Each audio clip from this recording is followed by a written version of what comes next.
Hi, I'm Yogashanmati Gunaseelan. My metric number is A22A0795. So today I'm going to explain about the background of our study. Fuel subsidies in Malaysia are implemented to stabilize fuel prices, control inflation, and reduce the cost of living. Fuel is essential for daily transportation and economic activities. However, the current subsidy system is regressive as higher income groups benefit more than low income groups. Subsidy leakage also occurs due to fuel smuggling and illegal fuel sale, mainly because of fuel prices difference between the Malaysia and neighboring countries. To address these issues, the government introduced the BUDI program in 2024. This is the target subsidy program using PADU data to ensure subsidies are given only to eligible recipients. The programs aim to reduce leakage, improve transparency, and ensure fair distribution. Therefore, the study examines public acceptance of BUDI and its role in reducing illegal fuel subsidy transactions in Malaysia. Now, I'm going to explain about the scope of the study. The study examines public perception and acceptance of the BUDI targeted subsidy program. It focuses on the level of public awareness, attitudes, and views on the fairness and usefulness of the program. The study also investigates whether public acceptance can help reduce illegal fuel subsidy practices.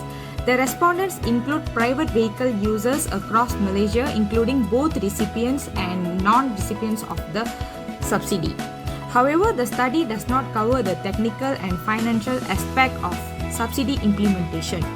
Instead, it focuses on people's attitudes and the potential of the BUDI program to minimize illegal fuel subsidy activities in Malaysia. Now, I want to address the problem statement.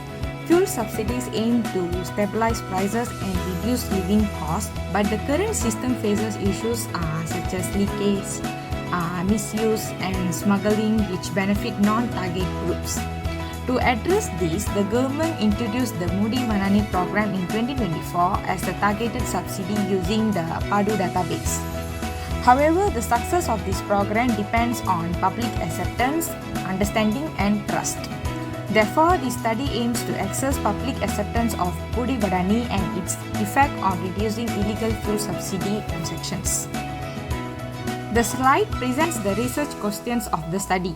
First, the study examines the level of public acceptance toward the implementation of the BUDI targeted subsidy program. Second, it identifies the key factors that influence public acceptance of the program. Third, the study investigates whether there is a significant relationship between the public acceptance and the reduction of illegal fuel subsidy transactions. Finally, the study proposes strategies to enhance the public acceptance of the BUDI program. And the slide also outlines the research objectives, which is the first objective is to assess the level of public acceptance towards the implementation of the BUDI targeted subsidy program. The second objective is to identify the factors influencing the public acceptance of the program. The third objective is to analyze the relationship between public acceptance and the reduction of illegal fuel subsidy transactions. Lastly, the study aims to propose strategies to enhance public acceptance of the BUDI implementations. On this slide, I present the underpinning theory used in this study, which is the theory of planned behavior or TPB. TPB explains that individual behavior or intention is influenced by the three key components: attitude toward the behavior, subjective normal, and perceptive behavior control. First, attitude toward the behavior refers to how positively and negatively individuals evaluate, supporting, and participating in the BUDI program. In this study, attitude is mainly shaped by a trust in government policy and perceptive program benefits. Next, subjective norms refer to social pressure or the influence of others, such as family, friends, or society, on whether supporting BUDI is seen as the right or wrong thing to do. This component is closely linked to a perceived fitness or equity in the policy implementations. Finally, perceptive behavior control refer to individual confidence in their ability to participate in the programs. This include how easy or difficult the perceptive the process to be. This is influenced by awareness and understanding of the BUDI MADANI program. Overall, TPB provide a strong theoretical foundations to explain how the public perceptions and belief influence public acceptance of the BUDI MADANI target subsidy program. On this slide, I summarize several key previous studies that are relevant to the public acceptance of the BUDI MADANI target subsidy program. The first study is by University Baharawaj and Pratika 2035. Their research showed the public support the fuel subsidy reform increases significantly when the policy is framed around redistributive benefit and fairness. They also found that clear communication and public awareness are essential to overcome internal resistance as many Malaysians were initially opposed to subsidy reform before receiving proper information. The second study by Anli 2025 focused on the political and economic challenge of fuel price reform in Malaysia. The finding indicate that concerns over political backlash lead to a narrower scope of Rule 95 target, particularly to avoid public dissatisfactions. This highlight how public trust and perceived fairness strongly influence policy design and acceptance. The third study by Hassan AA and Hassan Z 2023 examines digital literacy and e-government service in Malaysia. The study find the low digital literacy and limited access to the digital platform as a major barrier to the policy participation. This is highly relevant to the BUDI MADANI, which released on a digital system such as PADU and My Subsidies. Overall, these studies support the agreement that trust government, perceptive finance, awareness, perceptive benefit, effective policy communication, and digital accessibility are critically factors influences public acceptance of the BUDI MADANI targeted subsidy program. Research hypothesis developed based on the theory of lean behavior and the finding from previous study discussed earlier. Hypothesis 1 possess the trust in the government as a positive relationship with public acceptance of the BUDI MADANI program. This hypothesis is supported by a previous study showing the higher confidence in government policy implementation increased citizen willingness to accept target subsidy reforms. Hypothesis 2 states the previous policy fitness significantly influenced the level of public acceptance of the BUDI MADANI program. This is a driver from earlier finding that acceptance increase when a subsidy are viewed as equitably distributed and socially just. Hypothesis 3 possesses that the level of the public awareness and understanding has a positive relationship with a public acceptance of BUDI MADANI program. Prior research indicates that better understanding reduce misinformations and resistance towards subsidy reforms. Hypothesis 4 suggests that a higher level of the public acceptance contribute to the reduction of illegal fuel subsidy transactions. This hypothesis reflects that arguments that when the public support and compliance with the policy issues such as full subsidy and subsidy misuse and are reduced.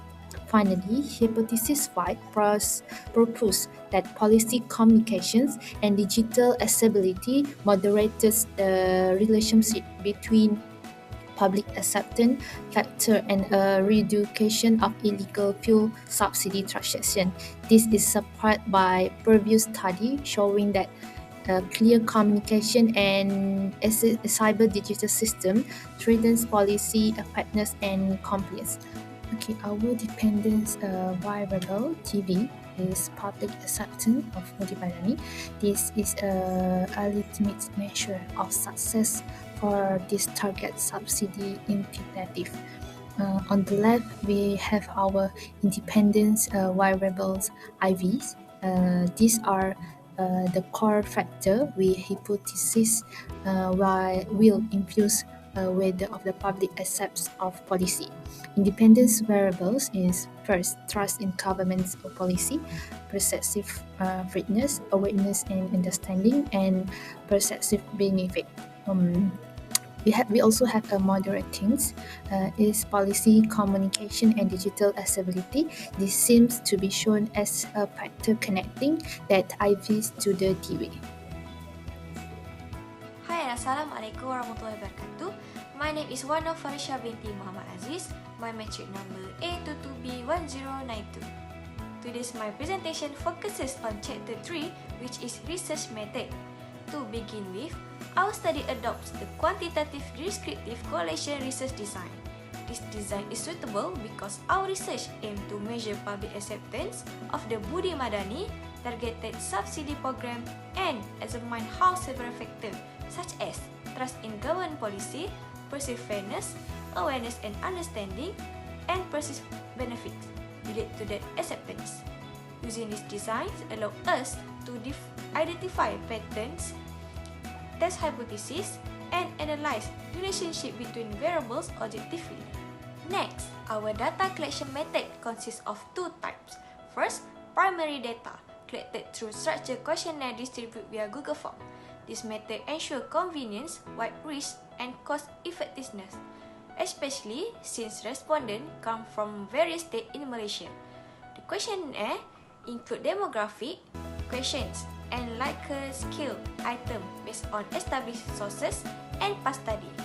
Second, we use secondary data from government reports, academic journal, and previous study to support our findings and strengthen the theoretical foundation.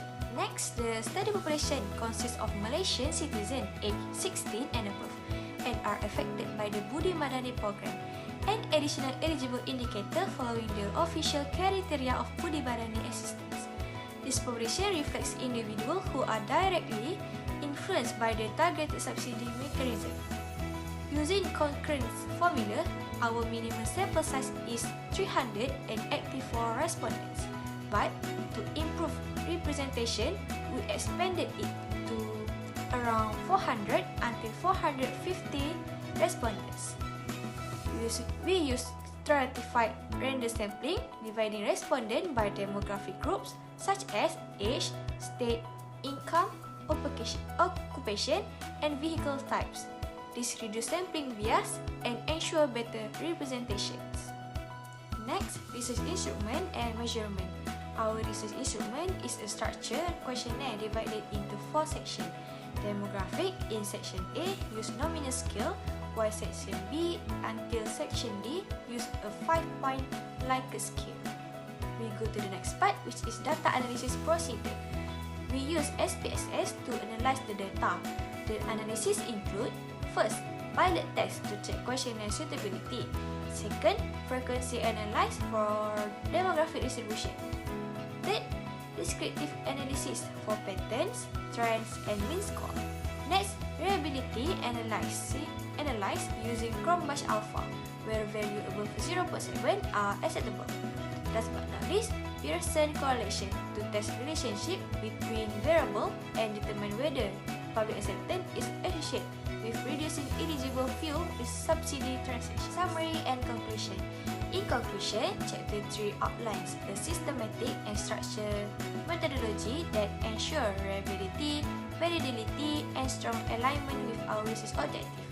Through quantitative approach sampling techniques, research instrument, and data analysis collectively support our aim to understand public acceptance and its impact on eligible fuel subsidy transaction under the BUDI MADANI program. That's all from me. Thank you very much.